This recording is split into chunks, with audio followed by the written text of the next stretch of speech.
आज से पहले के लेक्चर्स में हम बात कर चुके हैं वेरियस कंसेप्ट्स की, जो कि हमारी यूनिट 1 चैप्टर 1 का हिस्सा है पेपर 2 का। इसमें हम बात कर चुके हैं मेजरमेंट के मीनिंग की, इवैल्यूएशन के मीनिंग की, उसकी करेक्टरिस्टिक्स की, असेसमेंट के मीनिंग की, डेफिनेशन की और उसकी इम्पोर्टेंस की। अब ये सारे कंसेप्ट डिस्कस करने के बाद जाहिर सी बात है, एक क्वेश्चन अगर मेरे दिमाग में आ रहा है तो आपके दिमाग में भी आना लाजमी है, बीइंग ए स्टूडेंट या बीइंग ए लर्नर। वो ये है कि ये सारी चीज़ों का अगर हम देखें, मेजरमेंट, एग्जामिनेशन, इवैल्यूएशन, असेसमेंट, मतलब अलग अलग वर्ड हैं, लेकिन कहीं ना कहीं जाकर गोल एक ही अचीव होता है कि बच्चों की अचीवमेंट चेक कर लो भाई, कि बच्चों ने पूरे साल क्या किया है, क्या नहीं किया, क्या सीखा है, क्या नहीं सीखा। बस इसको जो आप टेस्ट कर लो। लेकिन फिर भी मोर और लेस सबका पर्पज़ हमें एक सेम दिखाई दे रहा है। फिर भी सब अलग अलग हैं, अलग अलग टर्म्स हैं और अलग अलग तरीके से पढ़ाई जा रही हैं। तो इनमें जो दो मेन निकल कर आती हैं वो आती हैं असेसमेंट और इवैल्यूएशन, मीन्स आकलन और मूल्यांकन। अब से पहले अगर मैं बात करूं, आज से लगभग 3 या 4 साल पहले की, जब ये बीएड का करिकुलम रिवाइज नहीं हुआ था, तो हम बात करते थे या हम सुनते थे खाली एक नए कंसेप्ट की, जिसको कहते थे शॉर्ट फॉर्म में CCE, continuous and comprehensive evaluation. लेकिन जब से ये बीएड 2 साल की हुई है और उसमें सेकेंड ईयर में ये पेपर आया है असेसमेंट फॉर लर्निंग, तब से हम बात कर रहे हैं, या जो नेशनल करिकुलम फ्रेमवर्क्स हैं जो कि NCERT बनाती है पूरे नेशनल लेवल पर, उसमें भी हम ये टर्म बड़ी ही देखने को सुनने को मिल रही है, असेसमेंट।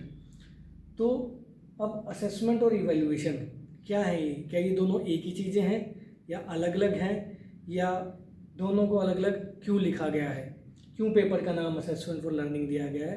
तो अगर मैं आपको बात करूं तो बहुत सारी बुक्स और बहुत सारे एक्सपर्ट्स की राइटिंग्स पढ़ने के बाद इवन NCERT ये कहती है कि अगर आप एक लेमन वे में देखेंगे, मोटे तौर पर आप देखेंगे, तो दोनों एक दूसरे के पर्यायवाची हैं, इनमें कोई डिफरेंस नहीं है। ये NCERT खुद बात करती है।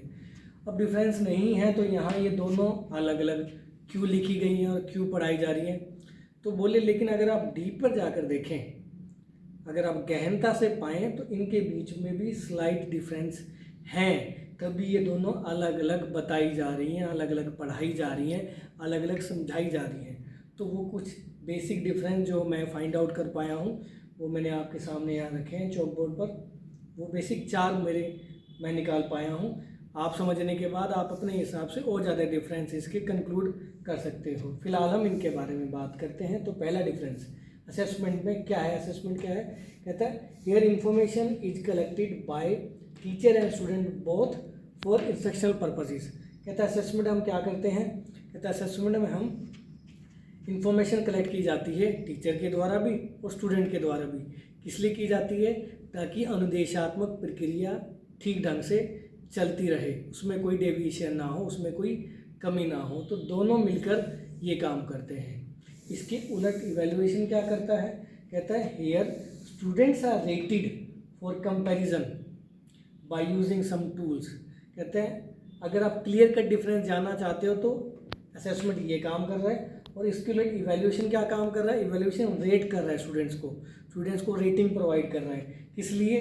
कंपैरिजन करने के लिए एक ग्रुप के अंदर, कि कितने बच्चे A ग्रेड वाले हैं, कितने B वाले हैं, किस बच्चे का रैंक अच्छा है, किस बच्चे का रैंक कम है, या एक क्लास में कितने बच्चे फर्स्ट क्लास आए हैं, कितने बच्चे मेरिट में आए हैं, या कितने बच्चे सेकंड क्लास में आए हैं। और ये किया जाएगा कुछ टूल्स यूज़ करके। वो टूल्स कुछ भी हो सकते हैं। आपका एक तो अचीवमेंट टेस्ट जो हम यूज़ करते हैं एज ए टीचर, वो हो सकता है, IQ टेस्ट हो सकता है, आपके असाइनमेंट के स्कोर हो सकते हैं, आपकी लेबोरेटरी की परफॉर्मेंस हो सकती है, कुछ भी है, मतलब एट्सेट्रा एट्सेट्रा। तो उन सभी टूल्स का यूज़ करते हुए जो हमें स्कोर मिलता है या जो हमें डाटा मिलता है, और उसके आधार पर जो हम स्टूडेंट्स को रेटिंग देते हैं, वो रेटिंग देने का काम है इवैल्यूएशन का। तो ये है पहला मेजर डिफरेंस दोनों के बीच में। अब हम बढ़ते हैं दूसरे डिफरेंस की तरफ। तो असेसमेंट क्या करता है? कहता है it is use for measuring personal traits like totality of student, learning environment, gains etcetera. कहता है कि असेसमेंट जो है वो पर्सनल ट्रेड्स को ज़्यादा मेजर करने की बात करता है, उनका ज़्यादा मापन करने की बात करता है। पर्सनल ट्रेड किसके? बेसिकली स्टूडेंट के, कि ओवरऑल स्टूडेंट कैसा है, टोटलिटी उसकी क्लासरूम में कैसा है, अटेंटिवनेस, पंक्चुअलिटी, उसका रिस्पॉन्ड कैसा है, वो जवाब दे रहा है या नहीं दे रहा क्वेश्चंस के, लर्निंग एनवायरनमेंट कैसा प्रोवाइड कर रहा है, ये टीचर का काम है लर्निंग एनवायरनमेंट प्रोवाइड करना, तो इसकी मेजरमेंट भी असेसमेंट करेगा।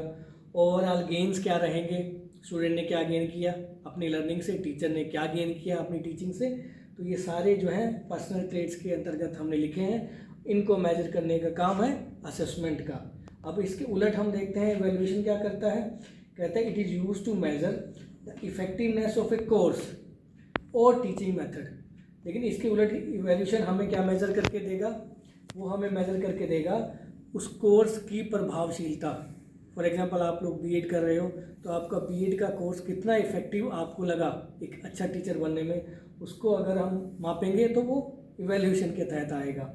इसी तरीके से टीचर के टीचिंग मेथड के जहाँ तक चेकिंग की बात है वो भी इवैल्यूएशन करेगा। तो इवैल्यूएशन इस तरीके से मेजरमेंट करता है और असेसमेंट इस तरीके से, ये इसका दूसरा डिफरेंस है। अब हम मूव करते हैं तीसरे डिफरेंस की तरफ। असेसमेंट क्या करता है, कहता है it is for improvement of teacher and student both. T and S लिखा है मैंने, ये है टीचर एंड स्टूडेंट बोथ। तो असेसमेंट का क्या मेन पर्पज़ हुआ, टीचर और स्टूडेंट दोनों की इम्प्रूवमेंट करना, ये मेन पर्पज़ है। इसके उलट इवैल्यूएशन किया था, किस लिए फिर किया हमने, कहता है इवैल्यूएशन किया हमने इट इज़ फॉर अदर्स, दूसरों के लिए हमें इवैल्यूएशन करना पड़ता है। अरे भाई अब ये दूसरे कौन से हो गए, कहते दूसरे कोई और नहीं है, दूसरे भी जुड़े हुए हैं। कौन है, एम्प्लॉयर। तो किसी बच्चे का आप इवैल्यूएशन कर रहे हो, उस इवैल्यूएशन के बेस पर आप उसको एक रिपोर्ट कार्ड, डिग्री या डीएमसी इशू कर रहे हो, तो उसको कहाँ चाहिए, उसको इम्प्रूवमेंट के लिए चाहिए, तो वो किसको दिखाएगा, एम्प्लॉयर को।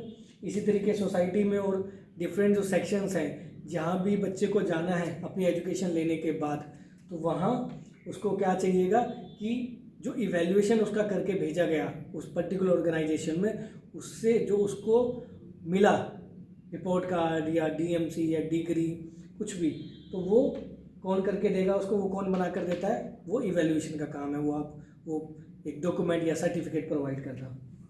अब हम मूव करते हैं लास्ट डिफरेंस की तरफ।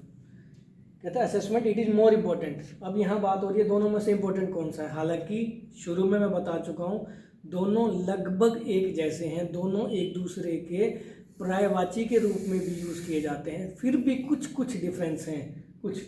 तो उस कुछ में, उस डेप्थ में जाने के बाद हम ये पाते हैं कि अगर दोनों को कंपैरिजन किया जाए ओवरऑल, तो कौन सा ज़्यादा महत्व रखता है हमारी, तो कौन सा है, वो है असेसमेंट। क्यों, क्योंकि it can not be separated from teaching. इसको आप टीचिंग से कभी भी सेपरेट नहीं कर सकते हो। जहाँ जहाँ टीचिंग होगी, जिस भी सिचुएशन में होगी, वहाँ आकलन होगा ही होगा, और वो इसलिए ज़्यादा इम्पोर्टेंस रखता है। अब ये कम इम्पोर्टेंस थोड़ी सी कम क्यों रखता है, या क्या इसमें थोड़ी कमी रह जाती है। कहता है the demands of evaluation creates barrier in it. अब इवैल्यूएशन अपने आप में एक बहुत ही कॉम्प्रिहेंसिव प्रोसेस है, बहुत ज़्यादा, क्योंकि ये कोई भी पक्ष नहीं छोड़ रहा है। तो इसको करने के लिए जो चीज़ें चाहिए, जो डाटा चाहिए, जो इन्फॉर्मेशन चाहिए, वो कई बार आसानी से नहीं मिल पाती है और इसलिए दिक्कत होती है। अब इसके लिए एक एग्जांपल मैं कोट करना चाहूँगा, जो ये आज की स्थिति चल रही है कोविड की वजह से, जिसमें फाइनल ईयर के जो स्टूडेंट्स हैं वो एग्ज़ाम नहीं देना चाहते हैं, लेकिन यूनिवर्सिटीज़ ये कंफ्यूज हैं कि उनको डिग्री हम कैसे दें जब उनके हम एग्ज़ाम नहीं ले रहे। तो इसका मतलब यह है कि वो डर रहे हैं कि इवैल्यूएशन हम उनको कैसे करें जबकि हमारे पास तो कोई स्कोर ही नहीं है। तो इवैल्यूएशन अपने आप में अपनी ज़रूरतों के हिसाब से खुद बाधा बन जाता है। एक उदाहरण मैंने यहाँ दिया है, कहता है कि computing students numeric average etcetera. क्या क्या डिमांड है, उसमें एक डिमांड ये है कि इसके लिए हमें चाहिएगा स्टूडेंट्स के जो नंबर आए हैं उसकी एवरेज, जिसके बेस पर आप परसेंटेज निकाल सकते हो, रैंक निकाल सकते हो, ग्रेड दे सकते हो, रेटिंग दे सकते हो, या कोई भी जो जरिया आप जो भी आप मेथड यूज़ कर रहे हो इंटरप्रिटेशन का वो कर सकते हो। लेकिन बेसिक क्या चाहिए, न्यूमेरिक एवरेज चाहिए। तो ये एक सिंगल फैक्टर है जो इवैल्यूएशन के लिए चाहिए होता है। इसके अलावा और बहुत सारे फैक्टर होते हैं या बहुत सारी सूचनाएं होती हैं। तो सूचना नहीं है तो रिजल्ट नहीं बना सकते, रिजल्ट नहीं बना सकते तो वैल्यू जजमेंट नहीं कर सकते, और वैल्यू जजमेंट नहीं कर रहे तो इवैल्यूएशन नहीं है।